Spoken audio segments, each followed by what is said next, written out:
Hi, we're really happy to have you here today. As educators, we understand the importance of connecting the art of teaching with the science of data.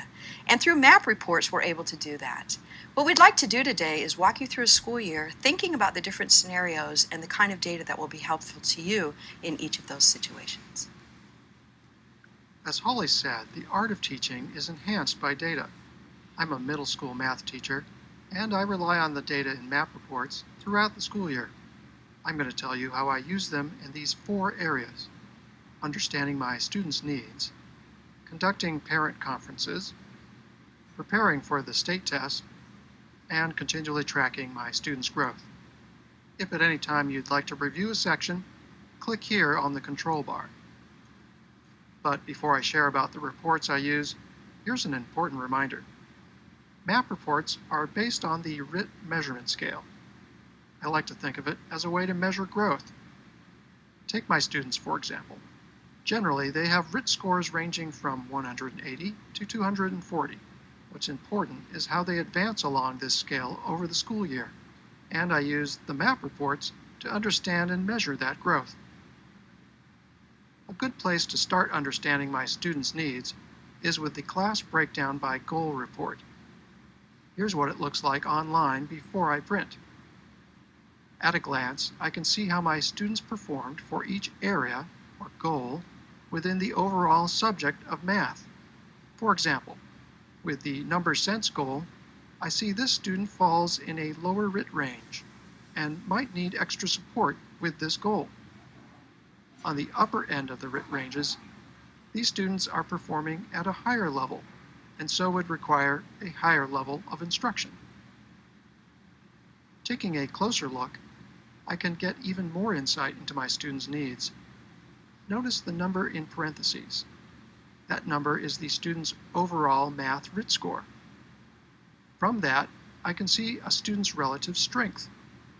For example, this student is performing in a RIT range that is higher than his overall score, so this goal is a relative area of strength. For these other students, stop and think. Is their performance relatively strong or not?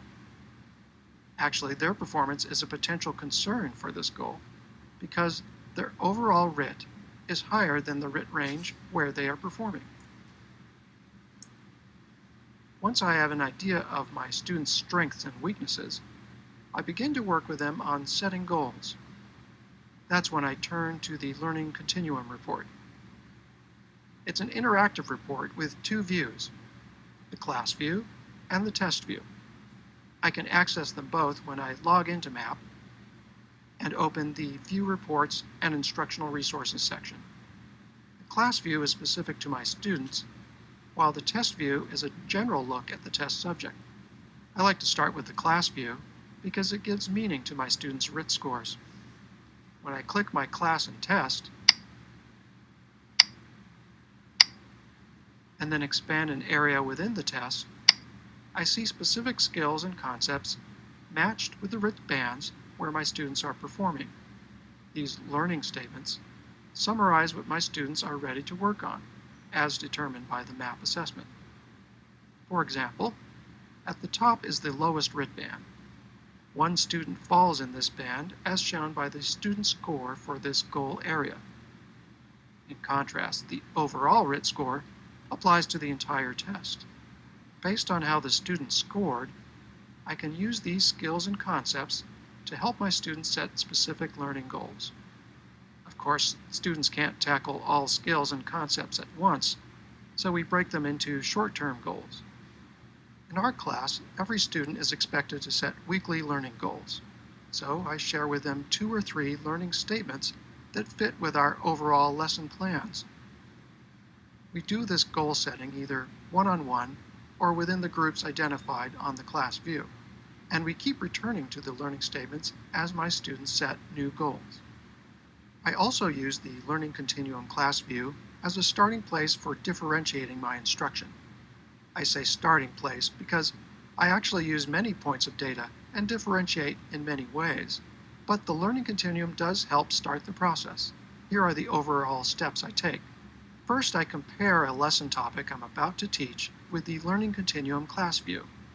Second, Using the continuum of learning statements, I adjust my lesson for students who need more support, as well as those who are ready for more challenge. And third, as an option, I make further lesson adjustments by switching to the test view within the learning continuum. Let's say I'm preparing a lesson on perimeters. In the class view, I look for the area likely to contain that topic. In this case, it's under geometric measurement and relationships. To narrow down the list, I click Display Options. By the way, in some cases I would not see these display options depending on which test I'm viewing. More information is available at the end of this training.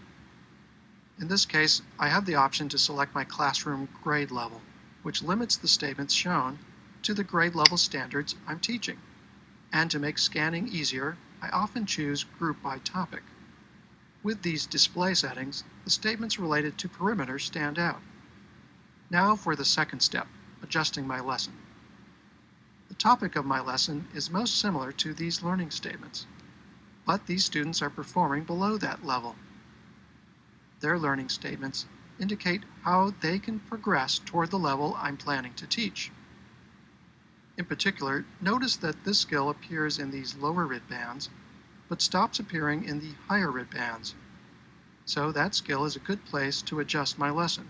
And for students performing higher in the continuum, I see statements that begin in this RIT band, indicating what should come next in their learning.